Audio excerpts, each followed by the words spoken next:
Hello, everyone. Welcome to day 3 of our power reading the Bible. Today's reading is from Genesis 29 to 40, and it centers around the life of Jacob.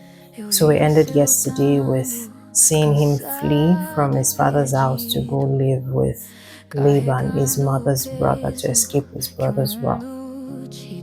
Number one insight, Jacob's submissiveness. So I noted several instances where Jacob was put in situations where he was pressured into doing things he should not or otherwise would not have done.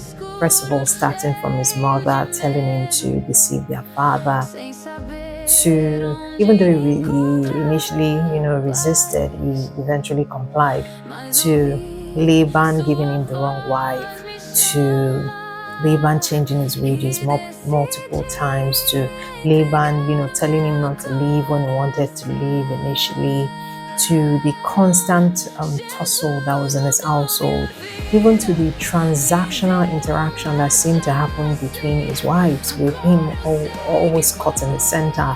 Oh, sleep with my maid or sleep with my servant, and then the other wife comes to, oh, you have to sleep with my servant, and it was almost like he didn't have a say in anything. Oh, you do this. Genesis 30:15 was so funny. So here was Jacob, not in the house at the time, and these two wives had basically transacted on his behalf, almost like they were bargaining for tomatoes. It was both hilarious and sad at the same time.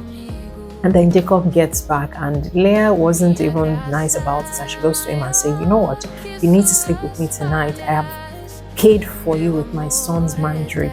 And the verse just continued like, and Jacob slept with her. And I'm like, a full-grown man. Do you see? There was just a level of submissiveness and passivity that he had that was quite troubling. But it brings me to my second point, that I can almost trace to where he got that from. So which is my second point, the impact of upbringing. If we go back to Genesis 25, you would see, I think Genesis 25 verse 27, you would actually see the Bible describe Jacob as a quiet man who liked to live indoors. So I believe that this kind of informed a seeming submissive nature, which is actually where parents come in. You see, we as parents, we must be very mindful of, fostering some level of assertiveness in our children, especially those of them that would perceive that are shy. If not, there is the possibility of them being exploited, especially the way Jacob was exploited. Jacob was exploited, and I don't even mean just by Laban. I believe that there were just instances in his household that I felt, he could have done better. And I think that all those him being cheated really happened because of his temperament and his wiring. So many times you find that, parents would say things like, oh, she's shy, oh, she's introverted and all that, which is fine. I mean, you don't force a child to be extroverted, but if you note that you have a child or a ward that tends to be, introspective, pulling in, they're very passive, they don't know how to speak up for themselves, it is important that you actually help them nurture that level of, should I say, strength, and teach them how to say no, that it's actually okay to say no. If not, they will be exploited. An elder in my church would always say, timidity is not a fruit of the spirit, and it is so true. The Bible calls us to be humble, but it doesn't call us to be timid. I believe that many times we mistake shyness for self-esteem issues. We must be able to tell the difference in people. And I believe that Jacob's quiet, and introspective nature was taken advantage of, and I believe strongly that it was something that Laban noticed, and he saw quickly that he could actually take advantage of. So the way he was brought up, or his wiring that he never quite outgrew, kind of, I think, put him in situations where he just was taken advantage of. So the impact of upbringing matters. Number three is just the issue of Laban, right? You see, there are very few characters in the Bible who has left me or who leave me exasperated the way Laban has. Honestly, there are very few characters I dislike like Laban. No jokes. And I'm reading about it. I'm like, what level of deceit? How can someone embody such level of deceit and cruelty? And when reading where he chased after Jacob had escaped with his family. That's Genesis 31 verses 27. And he got caught up with him and was saying, if not, why didn't you tell me you were leaving so that we could throw a party? I could send you out dancing. Honestly, I didn't know when I dropped my Bible and screamed, "Oh, stop lying, Laban. You know that's not what you would have done." Because knowing what he had been doing in the past, there is no way that would have been, the reaction of Laban. As a matter of fact, the only reason he even was reacting that way was because God had warned him. If not that God had warned him not to say anything good or bad to Jacob, that meetup would have been disastrous. And the funny thing is, despite the fact that God told him, say nothing to Jacob, either good or bad, he still went ahead and said what he wanted to say to Jacob. Like, if not for God, I would have. Do you see? I honestly, the level of deception and dishonesty in that man was just too much. It was just too much. Number four, generational patterns can be or are more than curses. So oftentimes, whenever we hear the word generational patterns, we are quick to think about curses. But sometimes what is really passed down to us isn't just either blessings or curses. It is way of thinking. It is a habit of responding. It is mindset. In Jacob's story, you can see this through the recurring theme of deceit. And it started from his roots. You can trace it, beginning to, Rebecca deceiving Isaac, telling, Jacob, let's deceive your father and do this. And the thing is, she didn't need to do that, because while she was birthing her two sons, there was a prophecy about them that the elder will serve the younger. So she basically did or acted on behalf of God by bringing forth the prophecy by manipulation. But I strongly believe that irrespective of whatever was happening, whether Esau sold his birthright or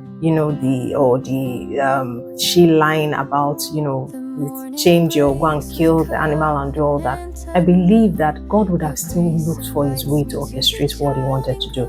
But that is beside the point. I digress. So Rebecca deceives Isaac, told Jacob that they should deceive Isaac, and then Jacob goes to Laban. Laban is deceived. Jacob goes to Laban and Laban deceives him. You can see the relationship. These two are brother and sister, Rebecca and Laban. So you begin to think or infer that could it be something that was modeled to them growing up as well? So could it be something that Rebecca saw growing up that made a natural reaction to hearing that her husband wanted to bless Esau, to say, oh yeah, let's look for a way to deceive him?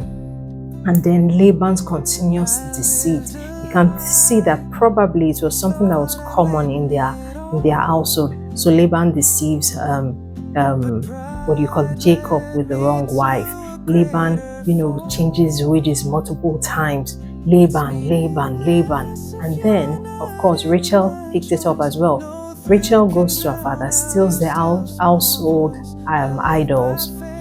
And then even when he meets up with them and, she pretends or she deceives him by sitting and pretending that she was, on a monthly cycle, and even lied and said, sorry, I can't get up because of this. And then Jacob also, in fleeing from, before even fled from Laban, the flock, the manipulation that happened with the speckled and the flock, and even though the revelation was given to him in a dream, it was still cheating the system. And then he fled from Laban, kind of orchestrated that also, didn't let him know, made him, it was still, there was still deception there as he fled. And then his own children, when the daughter was raped, her brothers deceived Shechem by telling them that they were going to circumcise them, but what they had in mind was murder. Also, you can see deception there. And then they killed the people, and then the sons also deceiving Jacob that Joseph had been killed, and then dipping his coat in blood. There were just so many deception. And then it still goes down to Judah. Judah deceived Tamar by saying that, I will give you my son, but he really didn't want to do that because he was afraid, and he chose, to deceive her. And then Tamar also, now finding out that, she had been deceived, now in turn orchestrates a whole drama to end up, deceiving Jacob. There was just a lineage of constant deceit running from the roots and going down. It was just, it was just too much. And so we begin to see that generational patterns are not always demonic. Sometimes their mindsets, their family norms, and their ways of survival. Deceit can become a family language, and at that point, it doesn't need to be taught. It's just something that is absorbed. So the challenge or the question I'll pose to us today is, we should be introspective and look and ask, what are the patterns that run in my family? Maybe it's something not as obvious as sin, but the subtle way of thinking. What are the subtle ways of thinking that you have noticed that have kind of perpetuated, in your family? To be a good place to be introspective and think about this. So that is number 4. Number 5, Jacob's parenting challenges. Now, I would think that Jacob, being a man who grew up and saw firsthand the implications of parental favoritism, would have done better with his family. I felt that he actually didn't handle, his obvious favor and love for Joseph properly and with sensitivity.